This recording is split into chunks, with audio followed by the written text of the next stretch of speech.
Good morning, everyone. Welcome to the county seat. I'm Terry Wood in for Chad Booth today. We're just a few days away from the start of spring, but we're also just a few days away from the start of another season here in Utah. That's orange cone season. You can't get from point A to point B without running into highway construction somewhere. But without that construction, you couldn't get from point A to point B to point C to point D and on, back and forth. We have to have it. But today we're going to talk about that. How are our roads maintained? Where does the money come from? We'll meet a panel of experts in just a few minutes who'll explain. But first, Derek Dowsett explains the different types of roads in the state of Utah and how they're funded. Asphalt, a bit of paint, and a horizon. They're simple things in themselves, but they form the basis of our modern world. Roads. We often take roads for granted unless they are damaged or under construction. Yet, they connect us to everything in our lives. Now, roads don't just spring up overnight. There is a lot of planning and a lot of money that goes into the creation of our streets and highways. Many factors play into how a road is funded. First, you have to figure out who is responsible for maintaining the road. For example, a Class A road is a state responsibility. These are typically large freeways, highways, and roads that see heavy traffic. Class B roads are maintained by the county and come in a variety of surfaces from dirt to gravel to oiled road. City roads are classified as Class C. And finally, D roads are dirt routes that are owned by the county but aren't regularly maintained. There are 43,000 miles of public roads in Utah, with just under 6,000 of those miles maintained by UDOT, and the remaining 37,000 falling under the purview of the counties and the cities. So how are these roads paid for and maintained? When you register your vehicle, or when you fill up your vehicle with gas or diesel, you are paying about 24.5 cents per gallon to the state as a motor fuel tax. Those dollars are collected and then divvied up among the state, cities, and counties, with 70% going to UDOT and the remaining 30% going to cities and counties. That 30% is then divvied up again according to the population and lane miles in any given county or city in Utah. While the average driver rarely identifies who is responsible for maintenance of a section of road, believe me, for the people who are charged with keeping our driving routes safe and in repair, they are all too aware of whose road it is and what condition it is in. But the question becomes, if there is a section of road that is damaged, is it a higher priority than another section that may need it more? Simple questions for us, but real issues for the people who maintain the roads. For the county seat, I'm Derek Dowsett. All right, thank you very much, Derek. Very interesting. We'll be back in the county seat in just a moment to talk about how you're going to pay for the roads. Skiing is expensive, right? Well, how about we do something about that? Eagle Point, southern Utah's premier resort located right outside of Beaver, Utah, is proud to announce $25 lift tickets all season long. Ski and snowboard Utah's newest resort for the lowest price, and find out why the Point, with its family-friendly staff and great atmosphere, will become your second home. $25 lift passes all season. Go to eaglepointresort.com for eligibility and restrictions. 5 lifts, 40 named runs, 1,500 vertical feet. Endless possibilities. Eagle Point Resort. Almost 45% of the oil produced in Utah, 7.8 million barrels, comes from Duchesne County. That oil feeds our state economy, provides job growth, and supports local business.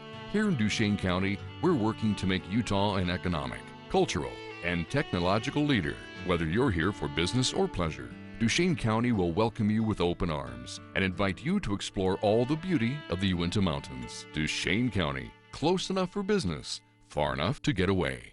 Making sure your food is safe. It starts on the farm and continues every step of the way, all the way to your local grocery store. So when you bring home food for your family, you do so with the peace of mind that it's safe, fresh, and nutritious. Utah Department of Agriculture and Food, the guardians of Utah's food supply and sustainable agriculture. Visit ag.utah.gov for more information. Kanab, base camp for your southern Utah adventures.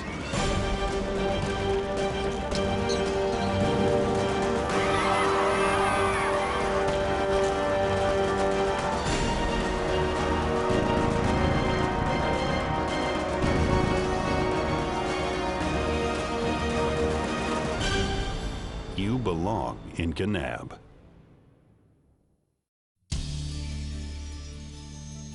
Welcome back, everyone. Let me introduce our panel to you today. We're going to learn a lot more about roads from them. On the far end of the table here is Ron Whitehead. He's the Public Works Director for Washington County. Next to him is Jim Eardley. He's Washington County Commissioner. And next to me is Cameron Diehl. He's an attorney with the Utah League of Cities and Towns who's actively working on some of the road bills that are before the legislature right now. And by the way, that's also where we are today, up at the Utah State Capitol rather than our normal set. Thank you for joining me, gentlemen. Road funding, you're responsible for the roads in your area, but you can't always count on the right amount of funding, can you, Commissioner? Well, we can always count that we will not have enough money for the proper maintenance and construction of the roads, and it's a challenge to try to budget that in each year.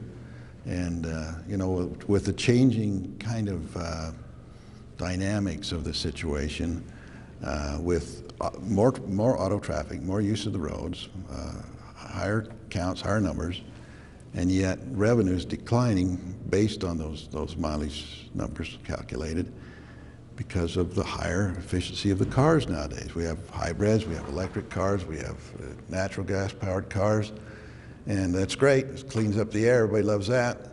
But as a result, why the need for maintenance and repair on the roads continues to increase while the revenues either remain flat or are declining. The revenues have remained flat or declined, but the roads themselves haven't remained flat like we'd like them. You must be facing some of these problems in your own department, Ron. Yes, we struggle yearly to come up with enough money to do adequate maintenance on our roads to keep them in good repair for the traveling public. And Commissioner Eardley just give you part of the reason why. You know, we have less funds coming in and more people traveling, more vehicles traveling, and so it's a struggle for not only counties but the cities and communities too. So, are you having to get creative in your budgeting?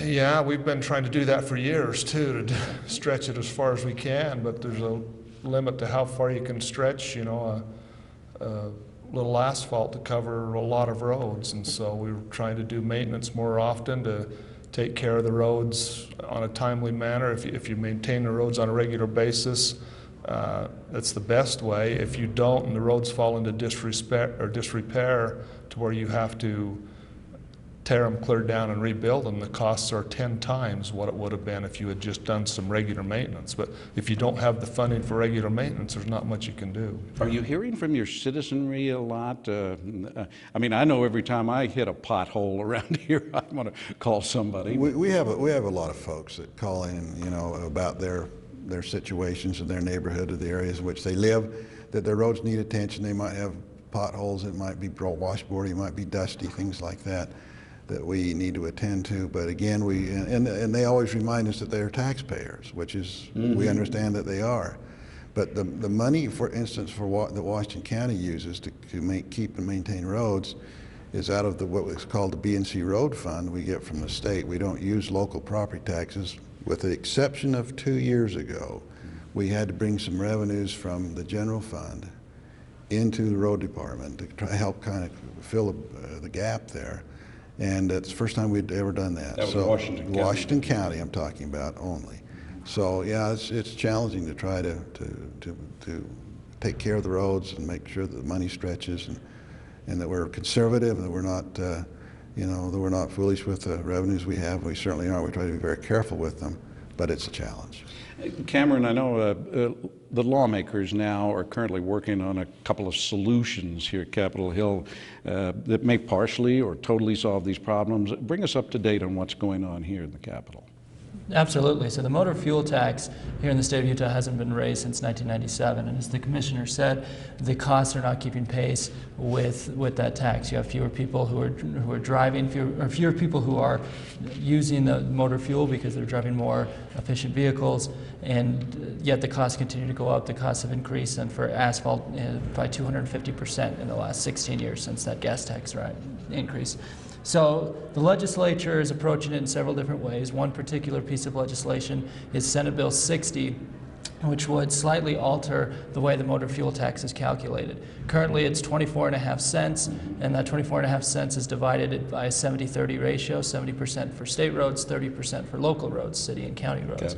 And of that 24.5 cents, Senate Bill 60 would change it so that half of it would be fixed cent, the other half would be a percentage, so that it would increase and possibly keep pace with inflation. Would this increase the amount of money going to counties? It would to a certain extent, yes, because of that inflationary aspect. What's the likelihood of that bill passing? That bill is through the Senate, and it's awaiting debate in the House. Now, it's kind of controversial anytime, especially more conservative lawmakers raise taxes, and this is raising the tax on gas that everybody can see on the pump right there. Isn't that difficult to get through to your constituents?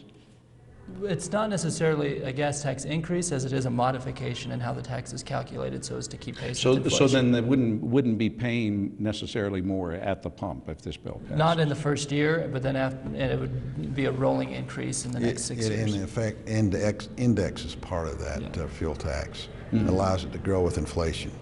Now, you also brought up the point of people driving more fuel-efficient cars, and in some cases electric cars and natural gas cars. There's a feeling among some of them that, well, they're being punished now for saving energy and air, but having perhaps in other bills to pay more for the registration of their cars, and that money too going to. Yeah, there is a piece of legislation that would increase vehicle registration fees for those automobiles. But again, we have to recognize that everyone needs to pay some sort of user fee to access the roads and the transportation infrastructure we have. And whether you use the standard petroleum products or whether you have an electric vehicle, there still needs to be some sort of user fee for everyone who's using that infrastructure. If these bills pass, what would you be able to do more for the roads in Washington County, for instance? In Washington County, we need the funding just to keep our roads in good repair. We have, tremendous amount of tourism comes through our county, and a lot of people use the roads, and they take a beating every year, and it's tough to keep them up in good shape for people to travel on. And we certainly don't want to have a reputation of poor road quality affect people traveling through our area. So we would use it in maintenance, chip seal, preventative maintenance to try and keep them in good repair as long as we could. And you mentioned a while ago maybe some of the dirt roads too, the washboard areas. Does this fall under your departmental purview? It would be the same way. We would be able to keep those graded and compacted in a better state of repair too. It's all funded through the B road funds for the county. You said, Commissioner, you've never really received adequate funding. That's not happened so far. Would these bills perhaps bring it close to the adequate standard? They would help. You touched on this a moment ago, everyone dislikes the conversation of a tax increase. But the fact of the matter is that it takes a certain amount of money to take care of these roads and systems, and it has a tremendous impact on us financially and economically down our way if we don't have good systems in place. And so we're very concerned about that. But it's a challenge, and it's getting more so. I mean, each passing year we've lost 40% of our buying power since 1997 with the current road tax. And yet the cost of products, you said 250% on asphalt. I've heard higher numbers than that on the asphalt, but that fluctuates, of course, with the cost of oil. Tremendous growth in Washington County. And we're a growing place. Yeah. We'll be back in just a moment, and we'll talk further about roads and how they're funded.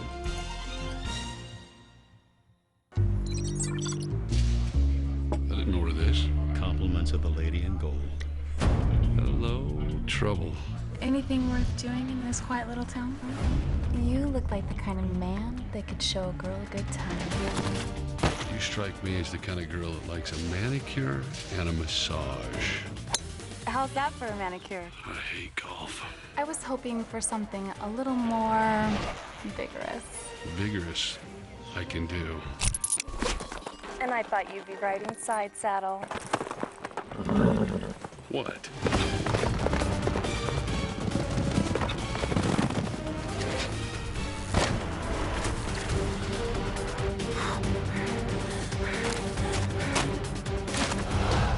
I'm gonna regret this.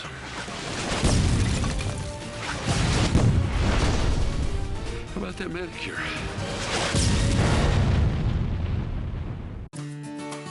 How would you spend an extra day in Utah Valley?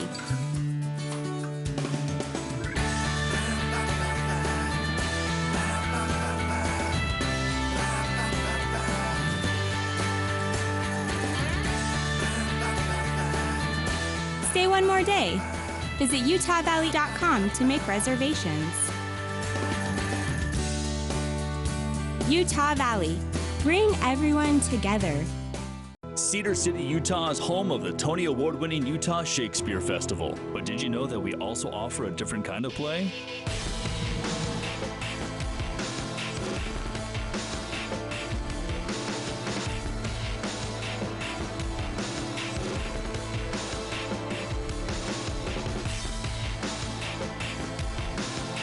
Escape the gray.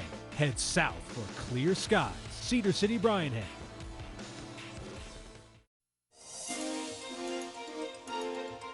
Welcome back, everyone. We're talking about roads in the state of Utah, how they're funded, and what is needed to maintain the character and integrity of our roads throughout the state. We've had some problems the last few years.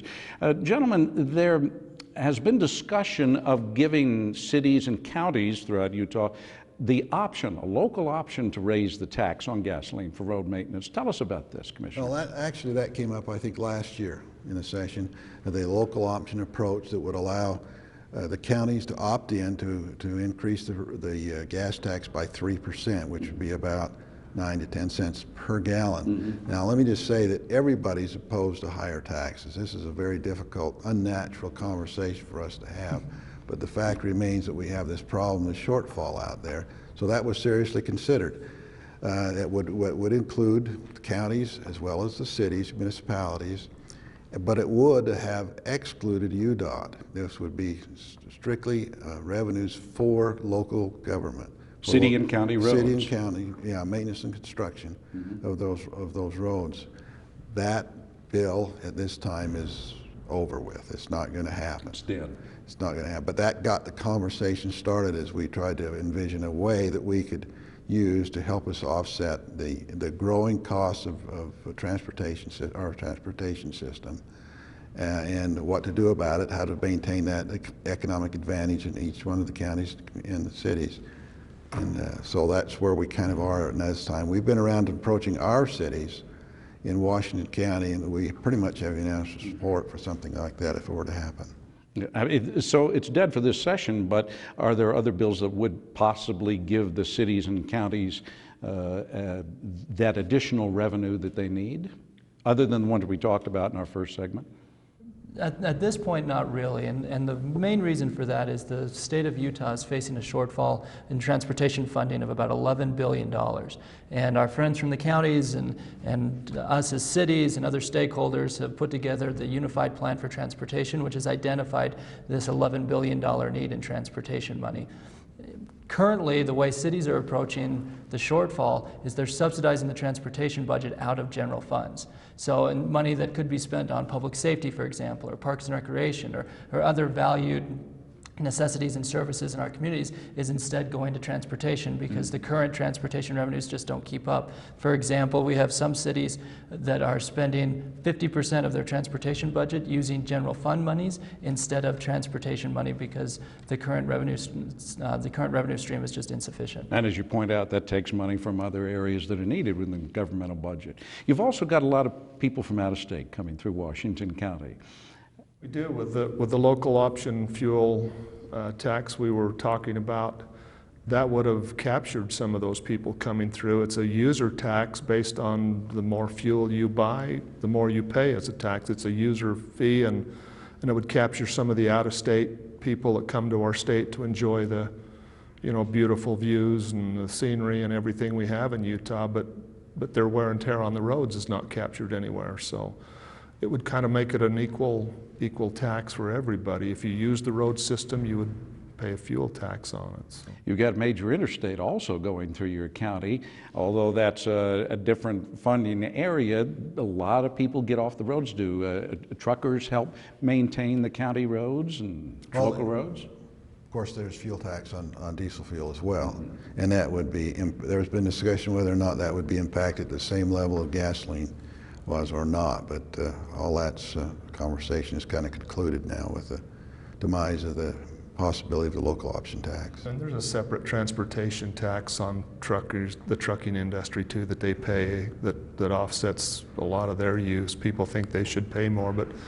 they're paying for the fuel, and they're also paying a separate tax on the transportation for trucking stuff too. So it does make a big difference to them. And hotel and motel taxes, they used for other projects, or can you tap into that for road? Fifth and sixth class counties can use the TRT tax for road maintenance, but the rest of us cannot. We're also facing an issue in another year or so with federal funding. We talked about the interstate running through your area, and it could have a big impact on counties and cities throughout Utah. We're going to talk about that when we come back in just a moment. Rediscover your sense of adventure. Welcome to San Juan County. Discover the past. A change of place.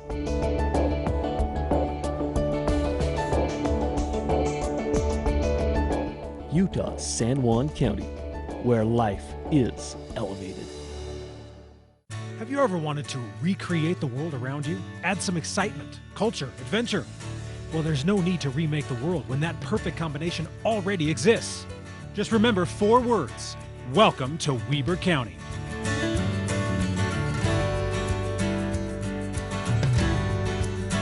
In Ogden, you'll find everything you're looking for, from the top of Powder Mountain to the restaurants of our revitalized downtown. Ogden, Utah, mountain to metro and everything in between. Visit Ogden.com.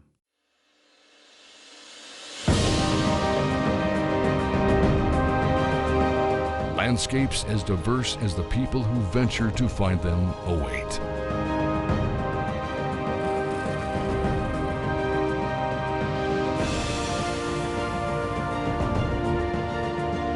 All you have to do is find a place to begin. Moab, Utah, in Grand County, where adventure begins. I lived in Phoenix and then down in Orange County in California, and I met a small town girl and she brought me home. Just the smaller community that makes you feel like when you go somewhere you know everybody. The sporting programs, the dance events, all these kinds of things, you run into people you know and that care about you and your family. And that makes it just a wonderful place to have little ones like this. Isn't it time you found the balance you've been looking for? Uinta County, Utah. Welcome back, everyone. We're talking about roads and their funding in the state of Utah, and what are some of the problems that we face with that on a local and county-wide basis. A moment ago, we mentioned that there's going to be an issue in 2015, next year, as a matter of fact, with some of the federal funds that come to the state for transportation. Perhaps, Ron, you could explain what it is we're facing, what the problem is. In 2015, the current federal funding for transportation expires, and it's for all transportation, railway, airport, shipping, federal highways, which is what we're concerned most with. If Congress doesn't act to reinstate something in 2015, Utah could use as much or lose as much as 25% of its federal funding for roads. And how much would that amount to? Do you have an idea? Oh, I don't know what the total would be for the state funding on it. I have to worry about what I am a county costs are. What would it do if we lost 25% of our funding from the federal government? Well, all that funding goes in to maintain freeways, highways, the Class A funds that the state maintains, and they have a lot of road miles to maintain high-speed, bigger roads, and then the counties and the cities We have up to 53% of the roads in Utah that are left for the local entities to maintain. So if they're hurt on the main roads from the federal, they would have to try and divert more money from the state funding in to maintain those, and everybody would lose. So it would be costly to everybody.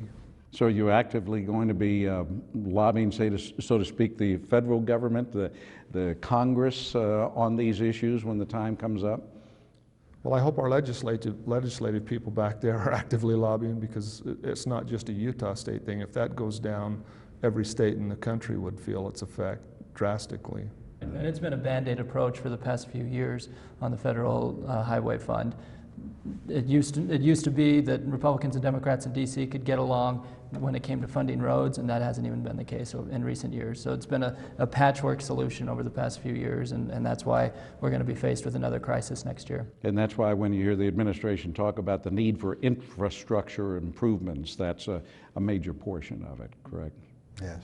Well, that'll be interesting to see what happens there. As we've said, it doesn't always work like we would like to see it work in Washington. But back to the local issues, as our time runs out here, we've got just a couple of minutes left. I'd like to get your final thoughts on the roads are important to everyone. Are you optimistic? Are you pessimistic? What do you think we are facing here in the near future? Well, I think that the reality of the road situation is felt by everyone at the local level and at the state level, and certainly the feds.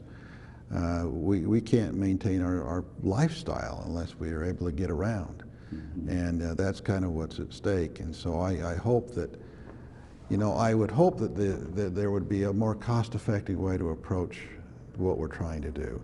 And that's really turns on the cost of oil.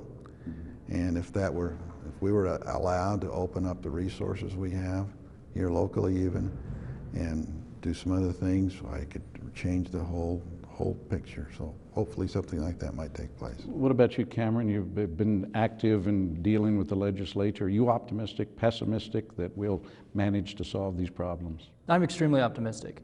And that's because I believe that policymakers from city council chambers all the way up to the state legislature recognize that there's a problem.